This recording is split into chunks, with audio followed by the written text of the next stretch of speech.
Horror कहानियां थी। काला जादू।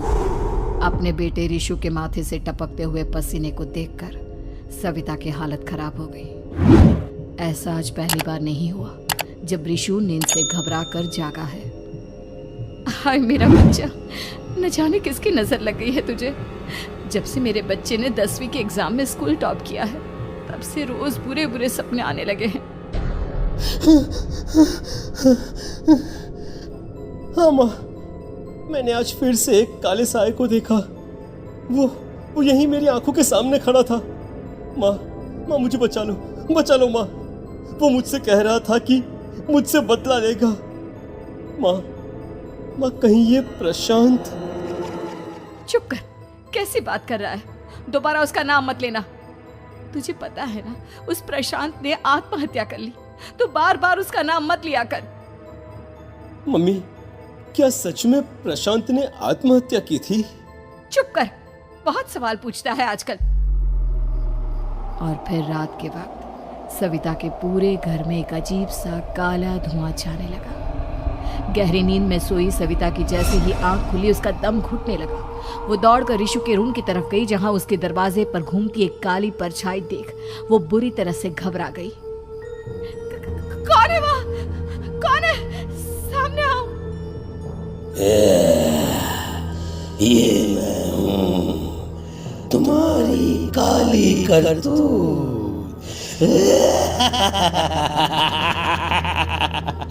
और अब मैं तुम्हारे बेटे को ले जाने आया हूँ। नहीं, मेरे बच्चे को छोड़ दो प्लीज। मेरे रिशु को कुछ मत करना। वो परछाई रिशु के कमरे में घुस जाती है। सविता भी उसके पीछे पीछे दौड़ कर जाती है और देखती है कि अब वो साया साफ नजर आ रहा था। वो सर से पैर तक खून में सना हुआ था और उसके शरीर के सारे अंग कटे फटे हैं। क्या चाहिए तुम्हें? तुम जो बोलोगे मैं करूंगी, लेकिन मेरे रिशु को छोड़ दो। उस परछाई ने रिशु को गर्दन से पकड़कर दीवार के सहारे हवा में उछाल दिया। रिशु जोर जोर से चिल्लाने लगा। माँ बचाओ मुझे, बचा लो माँ, ये मुझे मार डालेगा। माँ मुझे बचा लो माँ। नहीं ऐसा मत करो, मुझे मार दो लेकिन मेरे बच्चे को छोड़ दो। मैं तुम्हारे आगे हाथ जोड़ती हूँ। वो परछाई रिशु को जमीन पर गिरा देती है और अचानक वहां से गायब हो जाती है। रिशु, मेरा बच्चा, तू ठीक तो है ना? कुछ बोल बेटा, क्या हुआ है तुझे? मैं ठीक हूँ माँ। क्या हुआ था यहाँ पर? कुछ नहीं बेटा, कुछ नहीं। तू परेशान मत हो।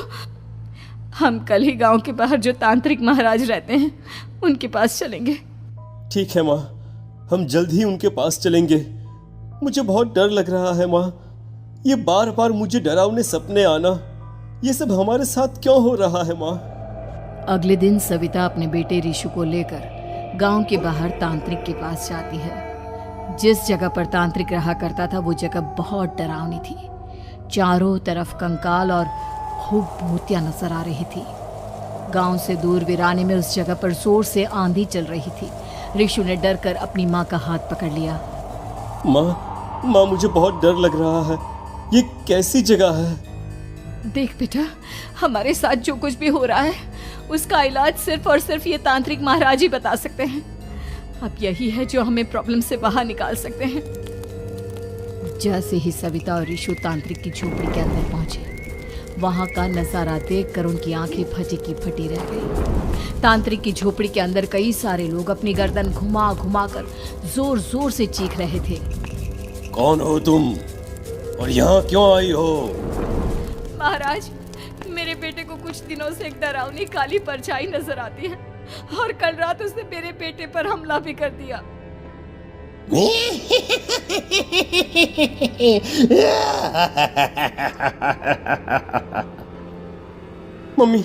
मम्मी हमें यहाँ से चलना चाहिए।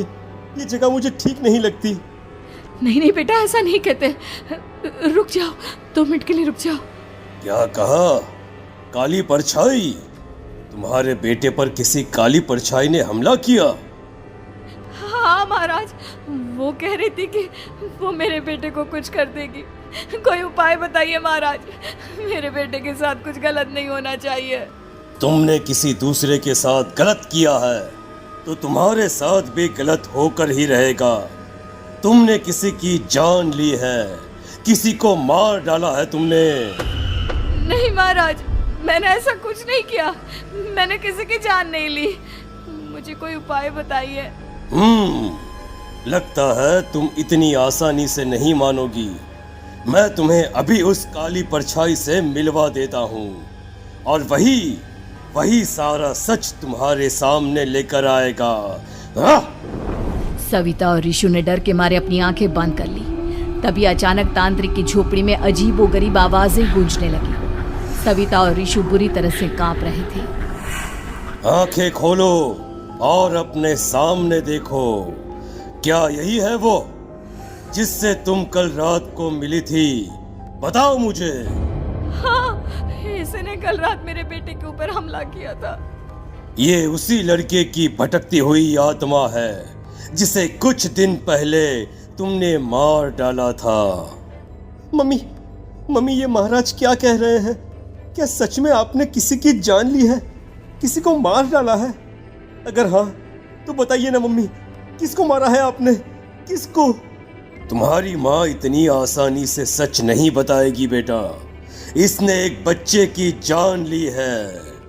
कहीं उसका नाम प्रशांत तो नहीं महाराज?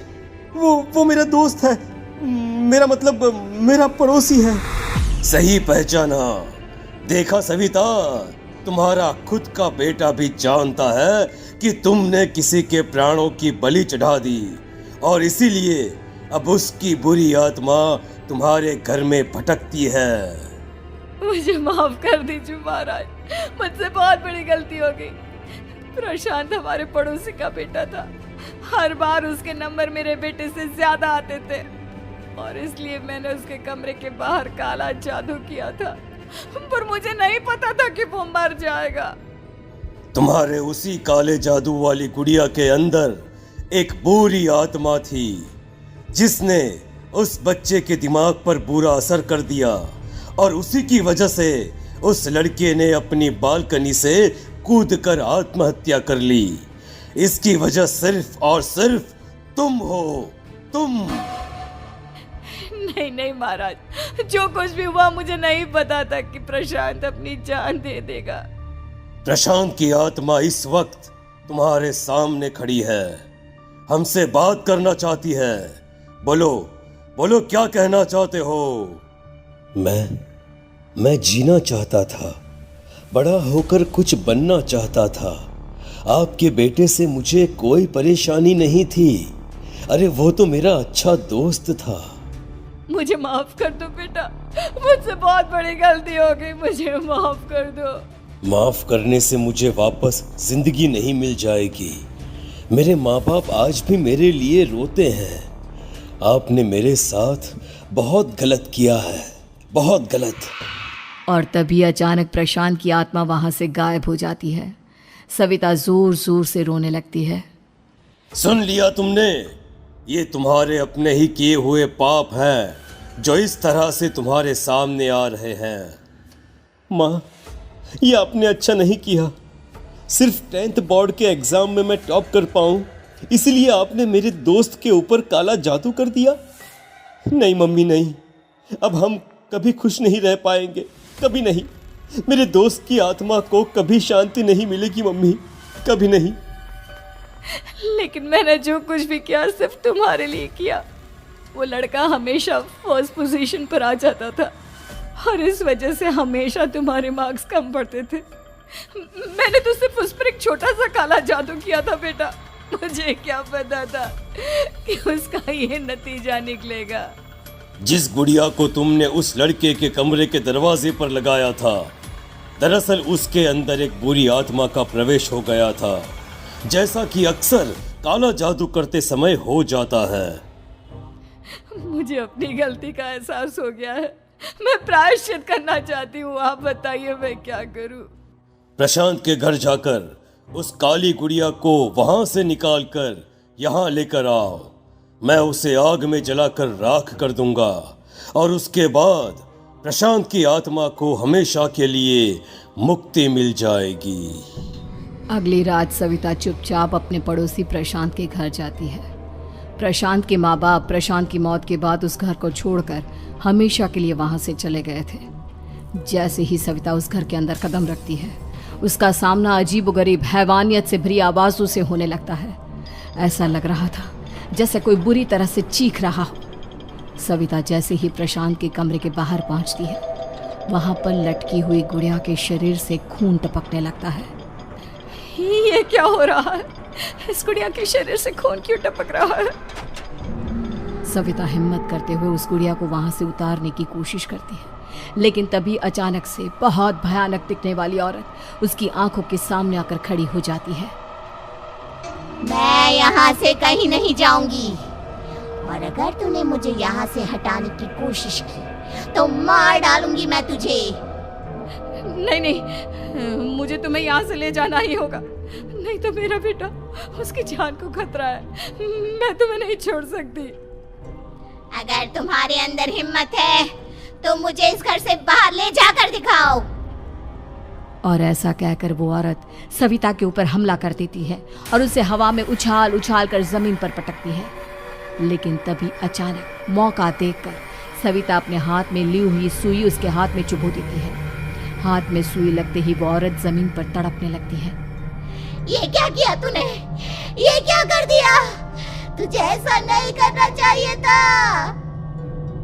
तांत्रिक ने मुझे कहा था कि तुझसे जीतने का सिर्फ यही एक तरीका है जिससे मैं अपने पापों का प्रायश्चित कर सकती हूँ और अपने बेटे की जान बचा सकती हूँ। और उसके बाद वो डरावनी दिखने वाली औरत एक छोटी सी जादुई गुड़िया में तब्दील हो गई और सविता ने उसे ले जाकर तांत्रिक को दे दिया। तांत्रिक ने जादुई गुड़िया को आग के हवाले कर दिया।